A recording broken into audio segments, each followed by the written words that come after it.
My name is Evelyn Blake. I'm 39, a software engineer in Denver. I spent nearly $95,000 on my sister's wedding, her dream venue, her dream dress, every curated detail. But 5 days before the ceremony, I was quietly removed from the guest list. No warning, no explanation, just gone.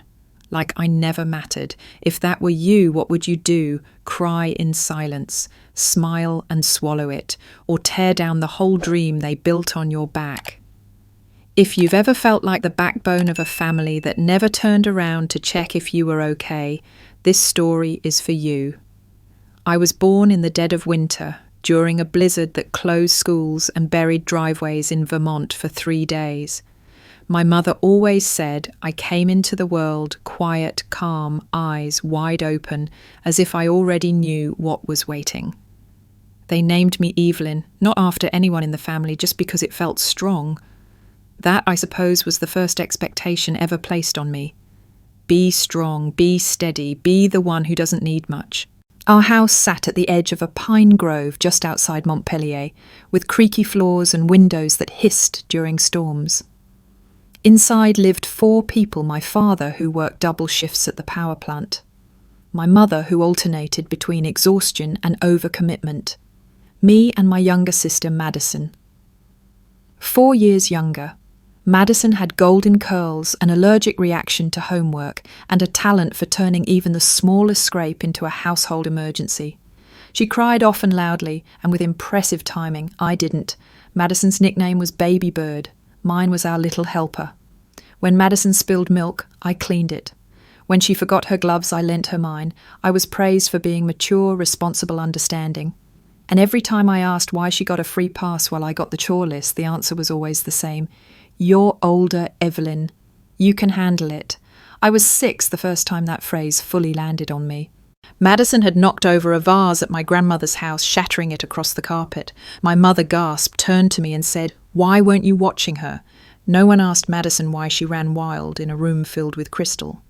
I just stood there holding my breath, realizing that in our family responsibility was inherited with birth order. It didn't stop at broken vases. By the time I was 10, I made my own breakfast, walked myself to school, and reminded my parents when bills were due. Madison, meanwhile, once had a meltdown because the cereal had the wrong mascot on the box. Mum hugged her and whispered, "She's just sensitive. You know how she is." I knew how she was. What I didn't know was how invisible I had become while everyone hovered around her like a cracked ornament that might shatter. And yet I didn't rebel. I didn't slam doors or scream for attention. I adapted. I learned to be efficient, silent, and useful. I excelled in school, brought home straight A's, and started tutoring other kids by age 12. No one ever asked if I liked tutoring or if I wanted a weekend off. They were just proud of me for being so mature. But maturity is a strange compliment. It sounds noble, but it often means we don't have to worry about you. By high school, I was the girl who helped teachers carry supplies, who stayed late after class to clean up, who skipped parties because someone at home needed a ride. Madison, meanwhile, floated through adolescence with a sense of ease I never knew. When she failed her driving test, Dad bought her another round of lessons. When I passed mine on the first try, they forgot to congratulate me.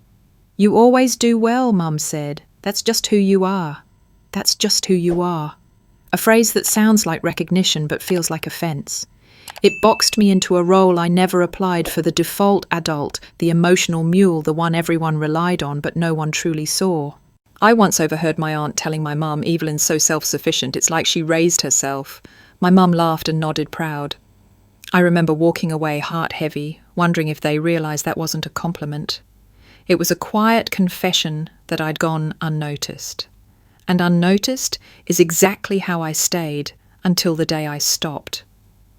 When college decisions came in, I remember opening the envelope from Stanford on a rainy Tuesday afternoon.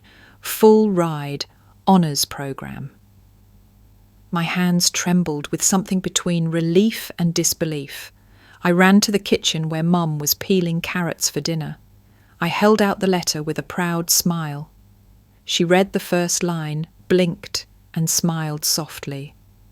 That's wonderful, sweetheart.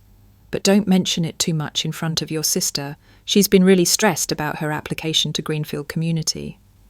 So I folded the letter and tucked it into my backpack. That was the first time I learned that joy could be a private thing, something to be handled with care so it wouldn't bruise someone else's ego. That night, Madison cried at the dinner table because her essay was too boring. Dad helped brainstorm ideas. Mum told her to focus on her heart. No one asked about my Stanford news again. I didn't go to Stanford. Instead, I picked a solid state university closer to home. The official reason, financial caution. The real reason, I didn't want to be too far away if something happened to Madison. By junior year of college, I was working part-time, tutoring freshmen, and sending $200 a month home to help cover groceries. Mum never asked directly, but she'd mention the rising cost of things or that your sister needs a few more books. When Madison got into Greenfield, my parents threw a backyard party. There were balloons, cupcakes, and a sign that said, "You did it." I flew home that weekend using my own money. No one mentioned my job, my GPA, or the scholarship I had just renewed for the third year in a row. I kept going. After graduation, I took a job right away, turning down a travel fellowship to help with bills. I sent home a portion of every paycheck because Dad had back issues, because Madison needed new tires, because it was expected. When I got my first bonus, I used part of it to pay off a dental bill Madison had ignored. The rest went toward rent. I bought myself a second-hand desk and called it my gift to me. 1 year later, I got a job offer from a major robotics firm in Tokyo. It was everything I had worked toward: team lead position, relocation, bonus access to cutting-edge tech. When I told my parents, my mother's first reaction wasn't excitement, it was worry. Tokyo, Evelyn, that's halfway across the world. What happens if Madison needs you? You know, she's not the best with change. I remember standing there, phone in hand, heartbeat climbing, knowing exactly what was about to happen. And sure enough, when I didn't respond immediately, she added, "I know it's your dream, but think about the family." So I did. I turned it down. Told the recruiter I couldn't relocate at that time. Family health matters, I wrote in the email, because that sounded more palatable than my family needs me to stay in reach in case my grown adult sister melts down. I never told anyone else about that offer. I watched Madison take a semester off to find herself and explore painting. Mum proudly posted her work on Facebook. Dad said she's really becoming her own person. I just kept working, quietly, dependably. The thing about being dependable is that people start to confuse your effort with ease. They think because you're not complaining, you're not sacrificing. But I had been for years, and still no one ever asked Evelyn, "What do you want?" I had just turned 37 when I started seriously saving for a condo. Nothing extravagant, just a modest 2-bedroom near Sloane Lake with enough space to host a friend overnight or maybe someday a rescue dog. I tracked every cent, cut my own hair, cancelled subscriptions. I used the same backpack for 5 years and told myself it was eco-consciousness, not frugality. But truthfully, it was restraint, discipline. I was building something quietly and steadily. Then Madison called crying. She and her boyfriend Trevor had broken up. He'd left after a fight about her energy being too intense, whatever that meant. She was devastated. Mum's voice followed hours later. "Honey, she's not in a good place. I'm really worried about her mental health. The apartment they shared is under his name. She needs a place to stay, something to help her reset. There's a short-term rental near Palm Springs, very peaceful." How much I asked already, knowing the answer would be more than I could comfortably afford. It's $1,950 a month, just until she's back on her feet, maybe 3 months. So I paused my house savings and transferred $6,000. 3 installments spaced just far enough apart that I could still make rent and groceries. I didn't tell anyone at work. I simply adjusted, delayed the furniture fund, backed out of a vacation, with colleagues unsubscribed from my yoga studio. I reminded myself Dad always said, "We take care of our own." A week later, Madison posted a photo of herself sipping green tea in a white linen robe. Self-care. The caption read, "Healing begins where expectations end." It had 10 hashtags. #new beginnings, #energy cleanse, #letting go. I stared at that photo in the break room phone, resting next to my tuna sandwich. I didn't know whether to laugh or throw the phone. That same day, I ate cereal for dinner because groceries had to wait till next paycheck. Then came another call. This time it was Mom at 2:11 a.m. Evelyn, she said, voice shaking, your father had a minor stroke. They've admitted him for observation. It's not severe. The doctor says he just needs a few months of rest, but the meds, the rehab, I've got it, I said, cutting her off gently. Just focus on him. I'll send money first thing Monday. I hung up and sat in the dark eyes adjusting to the glow of my alarm clock. For a moment I thought about the down payment tracker I kept on my laptop. I was so close, only 5 months away, maybe less if bonuses hit. But I already knew what I'd do. I transferred $3,000 that week. Another $2,000 the next month. No one asked if it hurt. No one asked if I was okay, skipping sleep, skipping savings, skipping everything for the sake of someone else's survival. They just knew I would. That's who I was.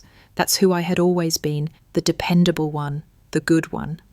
And somewhere along the way that role became a reflex. They didn't even have to ask anymore. I simply showed up, sent money, smiled on the phone. It's strange how invisibility isn't always neglect. Sometimes it's the result of being seen only as useful, not as a person with limits, but as a lifeline that never snaps. The night I officially cancelled the condo contract, I didn't cry, I didn't scream or punch a pillow. I just sat at the dining table, stared at the email draft for a full 5 minutes, and then clicked send. That simple. 5 years of scrimping gone in the span of a few seconds. A muted notification buzzed on my phone just as the confirmation email from the real estate agent came in. I unlocked the screen and saw Madison had posted another story. She was at a rooftop bar this time, tall glass of rosé in hand, sunlight casting golden streaks across her shoulders. The caption read, "Letting the light back in self-care isn't selfish." In the background, I could see the curve of a resort pool, infinity edge blue as the Caribbean.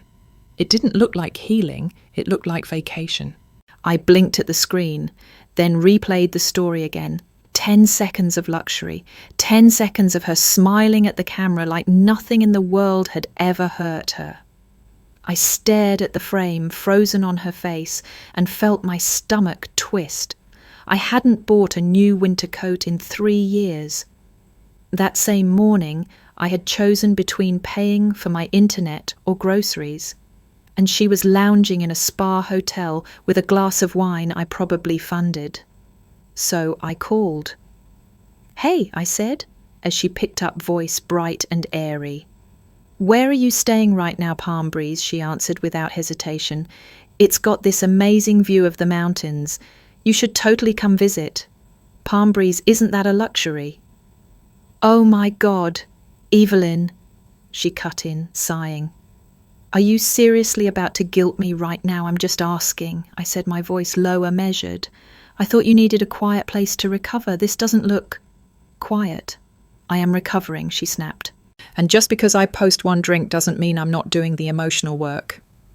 I paused, then asked, "Have you thought about getting a part-time job, something small, just to help cover?"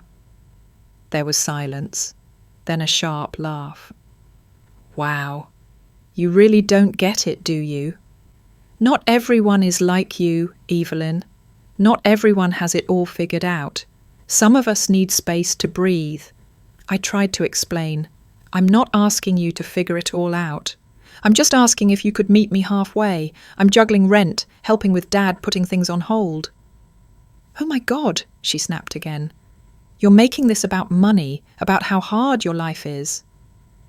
"You know what? Never mind. I don't need this kind of energy right now." The line went dead. I stared at the screen. My heart wasn't pounding. It was slow, almost still, like my body had shut down the emergency sirens out of pure exhaustion. I didn't call back. Instead, I opened a spreadsheet I kept labelled Dreams, Column A, Home Budget. Column B, Travel Goals. Column C, if I ever take a sabbatical. I hadn't added anything new in over a year. I stared at the rows and rows of numbers and felt something heavy fall away from me, not pain exactly, but the weight of a belief I had carried far too long. Maybe I wasn't helping Madison heal. Maybe I was just giving her more pillows to fall on so she'd never have to learn to stand. I first heard about Caleb during a rushed Sunday call with Mum. Her voice practically sparkled through the phone. He's a Dr. Evelyn, an anesthesiologist. He's from a very respectable family in Colorado Springs. Went to Duke. His mother was chair of the state charity board. I smiled politely, knowing the real point was coming. And Madison, I asked. Oh, over the moon. He proposed last weekend, at a vineyard no less. There were candles, a photographer, it was beautiful.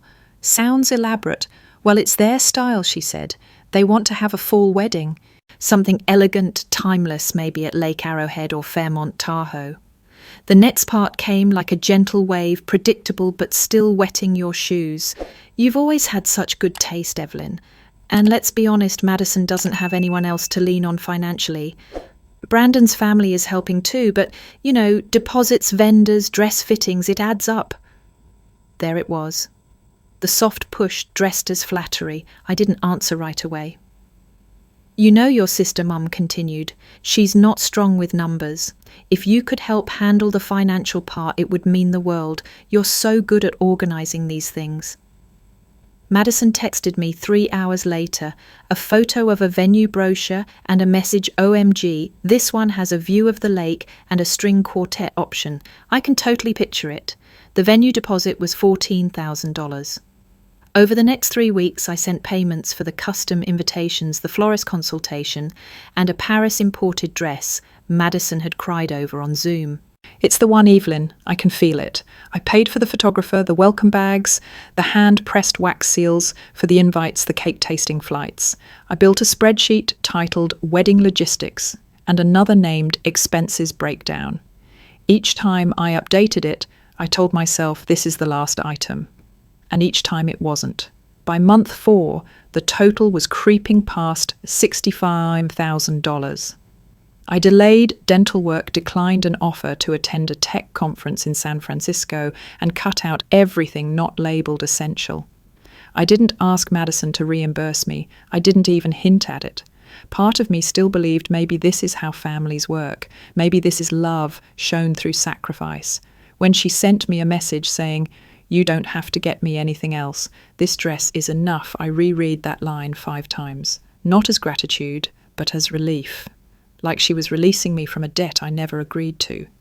The moment lingered with me, that subtle shift from being a helper to being a sponsor.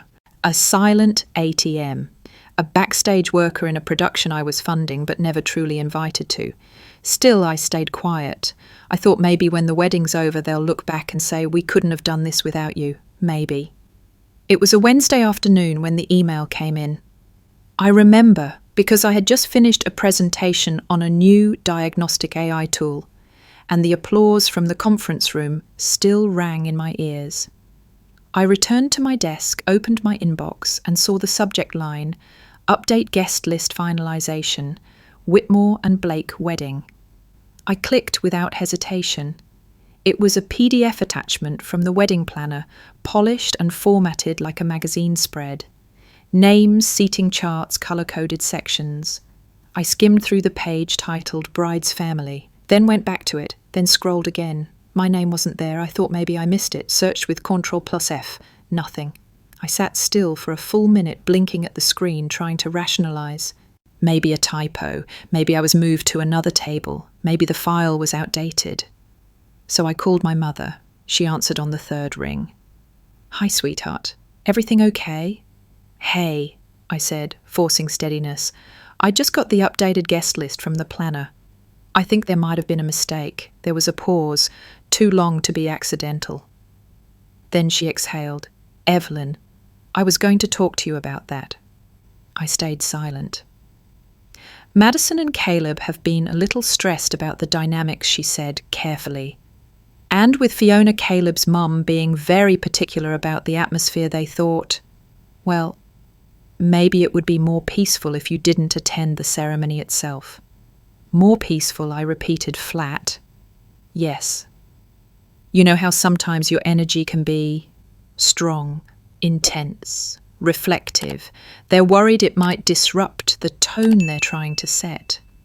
I felt heat rising to my face. I paid for the venue, the dress, the cake. I booked the string quartet. I coordinated the florals. And you're telling me I'm too disruptive. You're the strong one, Evelyn, she said, soft but firm. You understand, don't you? This is Madison's day. There was no apology in her voice, just expectation, as if I was supposed to absorb the blow, smile through it, and carry on like I always had. I didn't scream, I didn't cry, I just said, got it, and hung up. The rest of the day passed in a blur. My colleagues asked if I wanted to grab drinks. I declined. I went home, reheated soup, sat on the floor of my studio apartment and stared at the spreadsheet titled Madison's Wedding, Full Breakdown. The total amount read £94,870. I didn't feel rage, not yet. First came shock, then numbness, then a quiet, chilling realization that something fundamental had cracked. This wasn't about the money. It was about how easily I could be erased from a story I helped build, about how silence and sacrifice had made me forget I had a voice. That night I didn't sleep. Instead, I opened every vendor contract. Each one bore my signature. Not Madison's, not Caleb's, mine. That meant something. That gave me power. So I made a decision. I was done waiting for gratitude. It was time to reclaim the pieces of myself I'd scattered across other people's dreams.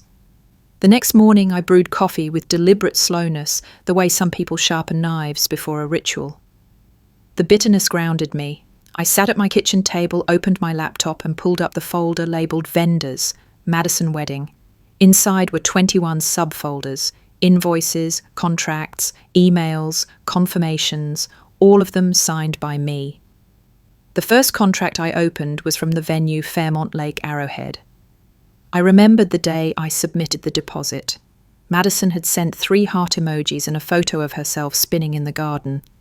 I scrolled to clause 14.2, partial refund of 30% available if cancellation occurs at least 72 hours prior to event. The wedding was 5 days away. I clicked new email. To Kimberly, Fairmont Wedding Coordinator. Subject, formal cancellation request, Whitmore and Blake, wedding. My fingers didn't shake. I wrote, per clause 14.2 of our agreement, I, the signatory and financial sponsor, am requesting immediate cancellation. Please confirm refund processing timeline and contact me with follow-up documentation. Best Evelyn Blake. Send. Next, the catering team, Coastal Flavors. I had spoken with Michael at least a dozen times about seafood pairings, gluten-free options, cocktail bars. He answered on the 3rd ring. Evelyn. Everything good. We just received the final menu from the planner. I'm cancelling, I said plainly. I signed the contract. I'm revoking it. A beat of silence. Oh. I okay? Do you want a refund estimate or transfer to another event refund? I'll have it processed by tomorrow. Click. Florist. String quartet. Imported candles. Vintage car rental. Custom monogram signage. One by one, I dismantled them like Jenga blocks, steady hands, measured movements, not with revenge, not with rage, just clarity. 8 hours, 13 phone calls, 23 emails. By 6:42 p.m, the only sound in my apartment was the hum of my fridge and the occasional ping of reply confirmations. Each vendor responded differently. Some were confused, others sympathetic. One, a cellist from the quartet, said softly, I don't know what's going on, but good for you. Most people don't take back their power. Take back my power. I hadn't even thought of it that way. I thought I was just undoing what should never have been done. At 7:03 p.m, I opened the spreadsheet, added a new column, recovered funds. Row by row, the numbers appeared. Fairmont, £4, $200. Catering, $3L, $600. Florals, $2, £800. Dress deposit, gone, but partial from customs, $900. Total by the end of the night, £44,780, almost half. The rest I wrote it off as tuition.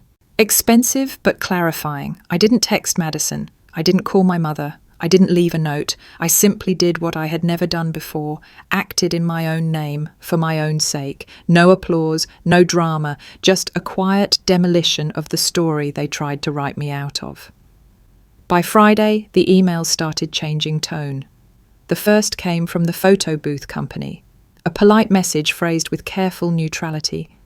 We understand the sensitive nature of your family's situation. We hope you're getting the emotional support you need during this difficult time. I frowned. The second one arrived from the jazz quartet coordinator. We've received word that the event cancellation was due to a personal health crisis. Please know we're here to accommodate any rescheduling once you're better. A third email from the luxury candle vendor concluded with, "Wishing you a smooth recovery." Recovery. From what I scrolled to the signature kind regards Natalie from Lucent Waxworks. I sat still, pulse low, and focused the way it gets right before you decide to walk into a fire. That evening, my aunt from Boston texted, "Sweetheart, I heard you've been having a hard time. I can come visit. You're not alone." I called her immediately. "Aunt Leah, what exactly have you heard?" A pause. "Well, your mother said you've been under a lot of stress, that you might have had a breakdown, that you cancelled the wedding in a moment of emotional overwhelm. I'm so sorry. No one's judging, honey." I thanked her, hung up, and stared at the wall. They were rewriting the narrative. I wasn't the financier anymore. I was the fragile one now. The irony stung deep, how fast a woman could go from the strong one to unstable the moment she stopped serving everyone else. I opened a new document, wrote one clear, cold email, subject legal clarification, wedding cancellation authority, to all vendors involved in the Whitmore and Blake wedding. This is Evelyn Blake, the sole signatory and financial sponsor of all contracts regarding the wedding of Madison Blake and Caleb Whitmore. Due to the complete exclusion from the planning process and removal from the event guest list, I exercised my full contractual right to terminate all agreements as outlined under cancellation clauses provided by each vendor. Any suggestions implying psychological instability or emotional distress as the cause of this decision are inaccurate, defamatory, and unsupported by any medical or legal record. I remain fully competent and willful in all contractual actions taken. Attached are copies of all contracts, payment receipts, and legal documents verifying authority. If you have received contrary information from any third parties, I encourage you to disregard and refer to the signed documentation for clarification. Respectfully, Evelyn Blake. I attached everything. 31 pages of scanned documents, a notarized statement from my attorney friend Lauren, and a timeline of correspondence. By Monday, the replies started rolling in. From the Fairmont, "We acknowledge your legal authority. No psychological notes were recorded. All refunds have been processed per contract." From Coastal Flavors Catering, "We apologise for the assumption made in previous correspondence. Thank you for your professionalism." From the jazz band manager, "You've been one of the clearest, most organised clients we've worked with. We wish you well, not for recovery, but for peace. It was small, but it mattered. I had spoken. And this time they listened, not because I raised my voice, but because I raised the truth." The rumours didn't stop after I sent the clarification emails. In fact, they took on a new flavour, quiet sympathy. People treated me as if I had survived something invisible, something tragic. At work, colleagues smiled a little softer, asked if I needed to take things easy. It was the strangest form of exile, being pitied for a fire I hadn't started yet, was accused of losing control over. So I did what I always do when I feel surrounded but not seen. I called Lauren. Lauren and I met freshman year at university. She now worked in a private law firm handling fraud litigation in Chicago. If there was anyone who could dig quietly, cleanly, and thoroughly, it was her. "I need a background check," I told her flatly. "On who? Caleb Whitmore, Madison's fiancé." There was a beat of silence on the line. "Okay," she said. Do you want me to ask why I want to know if I spent $95,000 helping my sister marry a fraud? Lauren didn't laugh. Give me 3 days. She called back in less than 2. Evelyn, she said, you were right to be suspicious. He's not an anesthesiologist. I sat down. He was never licensed. He worked as a pharmaceutical sales rep for a regional distributor. 2 years ago, he was named in a civil complaint for defrauding investors in a fake medical device startup. The charges were dropped after settlement, but it's on record. I didn't speak. I let the words settle like dust in an abandoned room. There's more, she continued. He has over $40,000 in personal debt, most of it tied to gambling apps, Vegas Line, Draft Play, a couple offshore sites. His credit cards are maxed out. His savings account had less than $500 last time it was subpoenaed. My throat was dry. He's marrying her for, what, stability, probably access, Lauren said. A woman like Madison with a family like yours, he saw opportunity. You were the bank. She was the ticket. Classic profile. I swallowed. Does she know? No idea. But if she does, she's in denial. If she doesn't, she's about to learn the hard way. I sat at my window that night watching snow fall in slow spirals. I thought about the man I had met briefly, Caleb, in his tailored coat and designer loafers, talking about his practice in Denver and his plans to expand. None of it was real. And I had financed the illusion. The wedding wasn't just a celebration, it was a smokescreen, a production meant to show the world something polished and enviable, and I had paid for the stage. Lauren emailed me the file, 63 pages, everything from public records to redacted court transcripts. I read every line. Then I printed it. Not for revenge, not for leverage, but because sometimes the truth needs to be held in your hands before you can fully let go of the lies. That weekend I spent 8 hours organising documents. Contracts, receipts, email threads, Lauren's legal summary screenshots from Caleb's LinkedIn profile before he took it down, and the vendor cancellation confirmations. I compiled everything into folders with clear labels: venue, catering, florals, entertainment, dress, legal. Every dollar spent, every transaction traced. There were no embellishments, no commentary, just facts. I uploaded everything to a private Google Drive folder and titled it simply, "For the Record." Then I drafted a single email, subject, "For the Record." Hi, I'm not writing this to explain myself. I'm writing so you don't have to rely on gossip or guesses. Everything you need to know is in the folder below. I won't be responding to questions. I don't need validation or vindication. This is just the truth, plain documented and complete. Take it or leave it, E. Link to Google Drive. I sent it to 13 people, extended family, close family, friends, a few people who had quietly reached out asking what really happened. I didn't expect replies. I didn't want them. This wasn't about changing minds. It was about reclaiming space. 24 hours later, I received one message. My cousin Liam replied with a single line, "I always knew you were the one holding it all together." That was enough. I didn't check the folder again, but I saw the views go up. 12, then 21, then 35. The family group chat one I hadn't been part of in years went silent. That night my phone rang. It was my mother. I watched the screen light up. Once, twice, 3 times. I didn't answer. She tried again the next day. Morning, afternoon, late night. I counted the missed calls, 11 in total. On the 12th attempt, she left a voicemail. Her voice was shaking. "Evelyn, please." I didn't know. "I didn't understand everything you were doing. I thought you were just being dramatic. But I read it all. I'm so sorry. Please call me back. I made a mistake. I see it now. Madison, she's confused, but she didn't mean to hurt you. We need to fix this." She was crying. For a second my thumb hovered over the callback button. Then I set the phone down.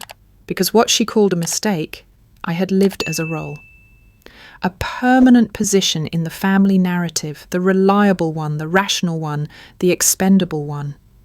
I didn't need her apology, not because I wasn't hurt, but because healing for me no longer required her permission.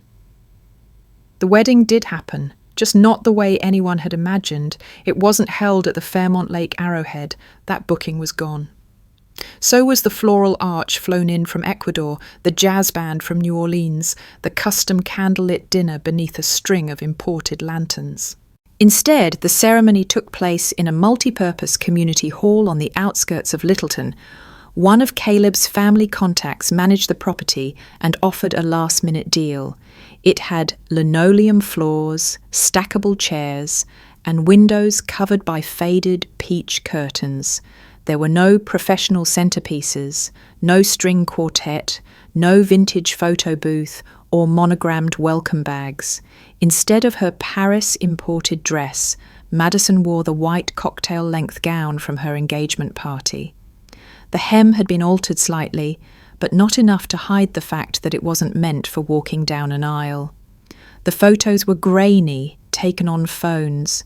No videographer, no grand drone shots panning over a lake at sunset.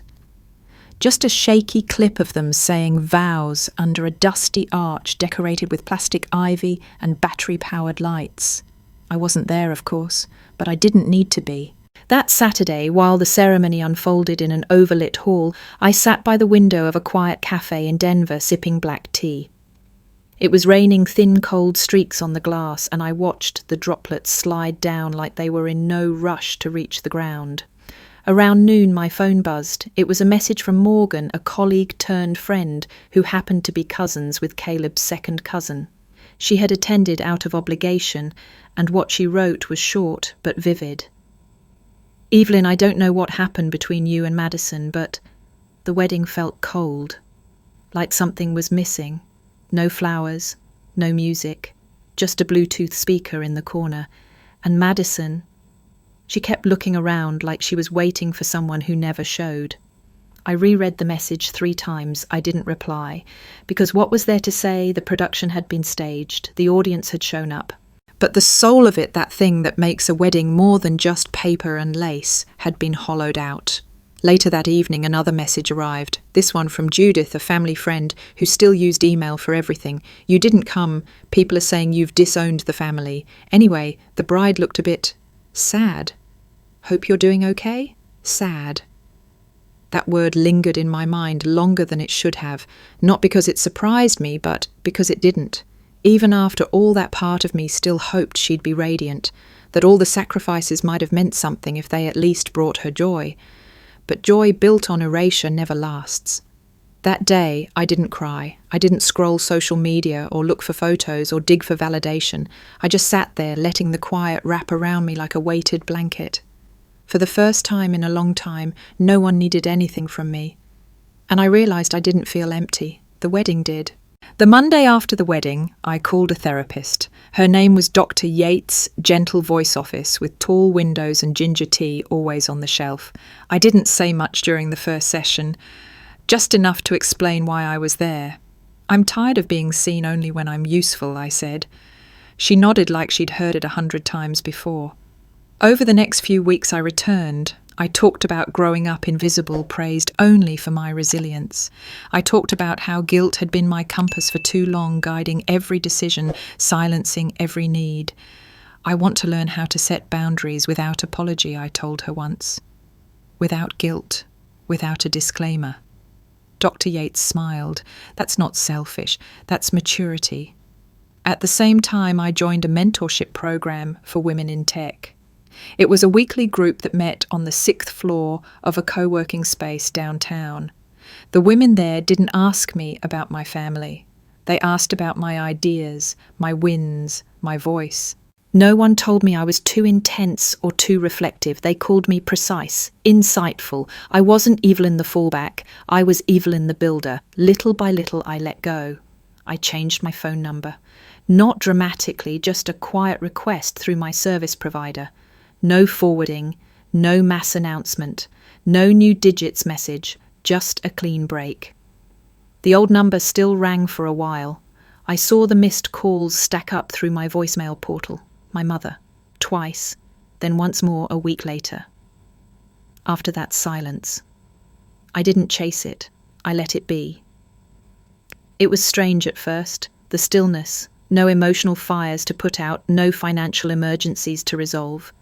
At times it felt too quiet, but mostly it felt like air, unfiltered, mine.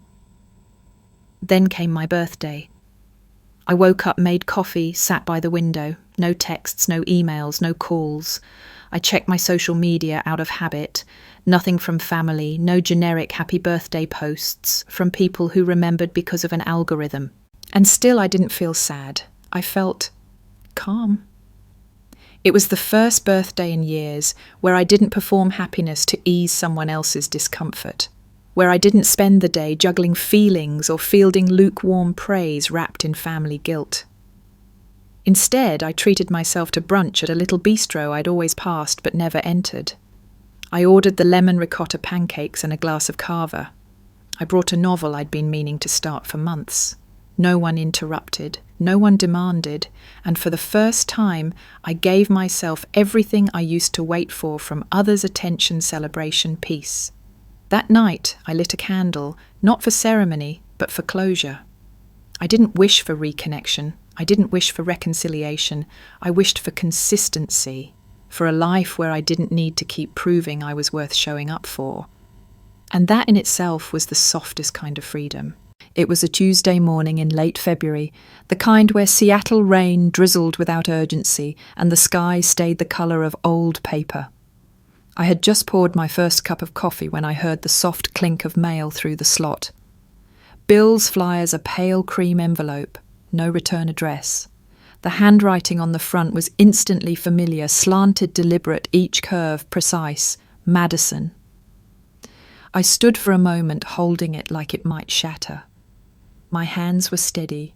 My breath was not. Back at the kitchen table, I opened it. No glitter, no stationary flourish. Just one folded page. Handwritten. Blue ink. Evelyn. I don't expect forgiveness. This isn't about that. This is the first time I feel clear enough to look back and brave enough to name what I lost. I lost Brandon after the wedding. He didn't leave because of the money or the fallout. He left because I had nothing left to give and no one else to ask. No backup card, no fallback sister. I lost friends. I lost face. But the real loss, the one that echoes, is you. You were the net I never had to look at because I assumed it would always be there. I built a version of love that didn't require tending or respect, just availability. And I'm not writing to justify that, I'm writing to say I see it now.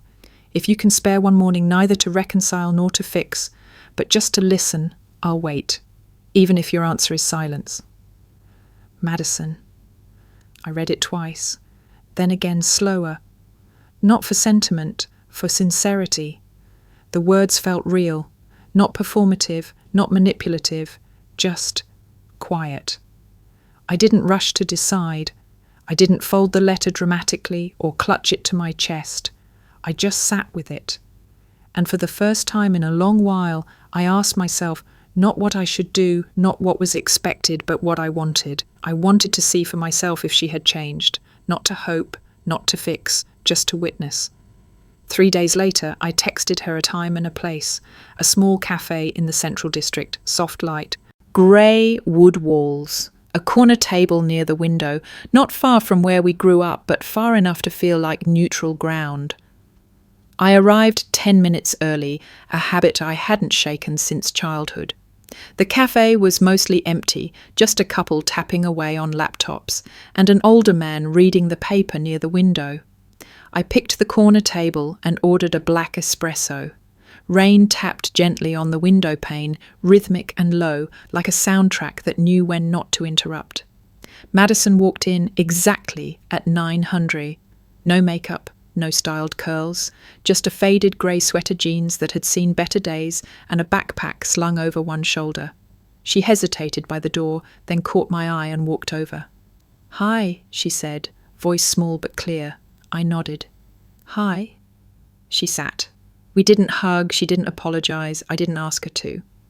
There was a quiet moment, not tense, just new, like trying on clothes you weren't sure still fit. "I won't take much of your time," Madison began, hands around her cup like they were anchoring her. I just wanted to say it out loud. I waited. Brandon was never who he said he was. He didn't just leave. He was already halfway gone during the wedding planning. Turns out he had a separate apartment in Aurora, one I didn't know about. His family knew. They helped cover for him. I didn't react. She continued. He took what was left in our joint account, then disappeared. I tried to call Mum. I looked up. She told me to deal with it, said I'd made my choices. My fingers tightened slightly on my cup. I work at a cafe now, she said. One near UMass. I serve students who don't know how lucky they are. I applied for re-enrollment. Sociology. I'm starting next semester if I can keep up the tuition. That's good, I said softly. She met my eyes. I'm not asking for money. I know. Another pause. Why did you agree to meet me? She asked. Because I wanted to see if you'd show up as yourself, I said. Not the version that needed rescuing. She nodded slowly. I don't know how to fix what I broke, she whispered. I'm not here to be fixed, I replied. And you're not here to be forgiven. She looked confused. I added, if you're really standing on your own this time, if this is the first step you're taking without someone cushioning it, I'll stand beside you, not to hold you up, but to witness it. Her eyes shimmered, but she didn't cry. Neither did I. We didn't hug when we left. We didn't make promises. But as we walked out into the misty air, I felt something loosen, not a knot unraveling, but a door unlocking from the inside. I didn't forgive her, not that day, but I didn't hate her either. And maybe that's how some stories restart, not with a dramatic reconciliation, but with two people showing up at the same table for the first time with nothing to prove. Just to begin again, together if we both meant it.